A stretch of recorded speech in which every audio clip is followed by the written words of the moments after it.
பொங்கலுக்கு மெட்ராஸ்காரன் மட்டும் இல்ல நிறைய படங்கள் வருது. இந்த விஷயத்துல என்ன சொல்றேன், இப்போ ஒரு பெரிய படம் வரலன்னா நிறைய படங்கள் வருது அதுன்றது ஓகே. பட் ஆனா அதுவே வந்து இந்த ஒரு சிச்சுவேஷன் மட்டும் இல்லைன்னா ஜென்ரலாவே இது ஒரு ஆர்கனைஸ்டா இருந்தா நல்லா இருக்கும். ஏன்னா முன்னாடி எல்லாம் ஒரு பொங்கல் ஒரு ஃபெஸ்டிவல் வரும்போது ஒரு பெரிய படம் வேணும்னா கூட ஒரு மீடியமான 2 படம் வரும், சின்ன படம் 2 வரும்.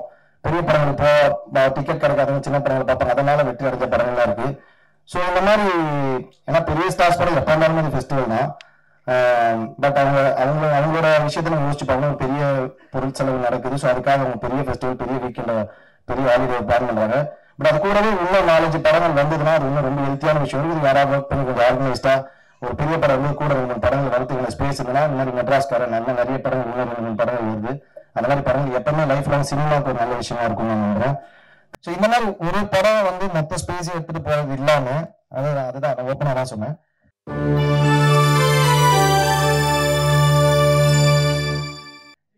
ஆனா இப்ப நீங்க ஸ்டேஜ்ல சொன்னீங்க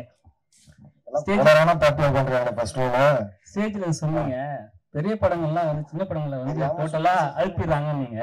சரி, இப்ப நீங்க இப்ப வந்து நீங்க சொல்ற விஷயம் வந்து எனக்கு புதுசா இருக்கு. இது யாருக்கிட்ட எடுத்துட்டு போனா சரியா இருக்கும். ஏன்னா நீங்க எல்லாருமே இண்டஸ்ட்ரியில எல்லாருமே எல்லா கவுன்சிலுமே நடிகர் சங்கம், தயாரிப்பாளர் சங்கம், இயக்குனர் சங்கம் எல்லாருமே ஒன்னா உட்கார்ந்து பேசி ஒற்றுமையா அந்த மாதிரி முடிவு எடுத்தா நல்லா இருக்கும். கண்டிப்பா அது வந்து என்னன்னா இப்போ நீ ஒரு படம் வரலன்றது வந்து எனக்குமே வருத்தமா இருக்கு. நானுமே ரொம்ப ஏன்னா மகிழ் திருமணி சாரோட ஃபேன், அஜித் சாரோட பயங்கரமா நான் ரொம்ப பிடிக்கும் வர அந்த படத்துக்காக வெயிட் பண்ணேன். பட் வரலன்னு எடுத்து தேங்க்ஸ் சொல்லிட்டாரு. 10 படம் வருதுன்றது ஓகே. பட் ஆனா வந்து இப்ப 10 படம் வெயிட் பண்றதுதான் லாஸ்ட் மினிட்ல வரணும். இப்ப நிறைய படம் வரணும்னு ட்ரை பண்ணிட்டு இருக்கலாம். அவங்க வரலன்னு பெரிய படம் வரலன்னு தெரிஞ்சு அவங்க போஸ்ட் ப்ரொடக்ஷன் ஒன்றும் பாஸ் பண்ணிருப்பாங்க. ஸோ இந்த மாதிரி ஒரு படம் வந்து மொத்த ஸ்பேஸ் எடுத்துட்டு போறது இல்லாம அதுதான் நான் ஓப்பனா தான் சொன்னேன்.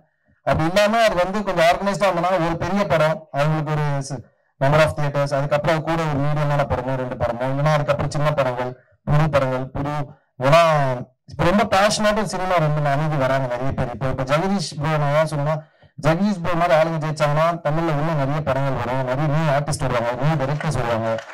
ஸோ வந்து வெறுமனே பிசினஸ் சொல்றோம். அதே மாதிரி எடுத்தோன்னே இப்போ வேறு எடுத்துக்கணும் பேன் இந்தியான்னு ஒரு கதையை நம்ம பண்ணிட்டு அந்த கதையை முடிவு பண்ண பேன் இந்தியாவா இல்லை பேன் வேர்ல்டா அப்படின்றத அது வந்து இந்த நீங்க என்ன போகணும் தெரியாது. ஸோ கதை நம்ம பண்ற கதைகள் இப்போ நம்ம மஞ்சுமல் பாய்ஸ் பண்ணும்போது தமிழ்நாட்டில் இவ்வளவு பிசினஸ் பண்ணணும்னு நினைச்சா பண்ணிருப்பாங்க, கிடையாது. அவங்க அட்டன் பண்ண ஒரு கதையை ரொம்ப சூப்பரா ஆனஸ்டா பண்ணாங்க, அது ஒரு பெரிய வரவேற்பு பெற்று. அந்த மாதிரி நம்ம ரொம்ப ஜெனவனா ஒரு படத்தை லவ் பண்ணி அதை பண்ணலாம். அந்த film will decide what it has to to, அது முடிவு பண்ணும் அது எந்த இடத்துக்கு போகணும். ஸோ ஒரு மாதிரி வந்தாங்கன்னா நிறைய நியூ டைரக்டர்ஸ் நியூ ஆக்டர்ஸ்லாம் வருவாங்க. அதுக்காக தான் நான் சொன்னேன். இல்ல கலைஞர் நீங்களே வச்சீங்க மெட்ராஸ் வந்து மெட்ராஸ்காரனா நடிச்சிருந்தீங்க, அது மிகப்பெரிய ஹிட். இப்ப மெட்ராஸ்காரன் அதுல என்னவா நடிச்சிருக்கீங்க, எப்படி வந்திருக்கு? ஏன்னா இந்த பேர் வந்து அவ்வளவு பவர்ஃபுல்லான பேர். மெட்ராஸ் படம் பேர் மெட்ராஸ்காரன், நானும் ஒரு புதுக்கோட்டைக்காரனா நடிச்சிருக்கேன் இதுல. அது ஃபர்ஸ்ட் ஒரு வித்தியாசமான விஷயம் தான். கண்டிப்பா எல்லா படமும் ஹிட் ஆகணும், எல்லாருக்கும் பிடிக்கணும், பெரிய லெவல்ல வரவேற்பு பண்ணணும், படம் பண்றோம், எல்லாருமே பண்றாங்க. அதே மாதிரி மெட்ராஸ்காரங்க ரொம்ப நேர்மையா ஜெனவனா எல்லாரோட உழைப்பும் போட்டு எல்லாம் பண்ணியிருக்கோம். கண்டிப்பா நீங்க பார்த்துட்டு சொல்லுங்க, எல்லாருக்கும் பிடிக்கும் நான் நம்புறோம். என் கேரக்டருமே கண்டிப்பா எல்லாருக்கும் பிடிக்கும். கொஞ்சம் அதான் நல்லா இருக்கும், பவர்ஃபுல்லான ஒரு இதுதான், ஒரு இதுதான் நல்லா இருக்கும் பாருங்க. சரி.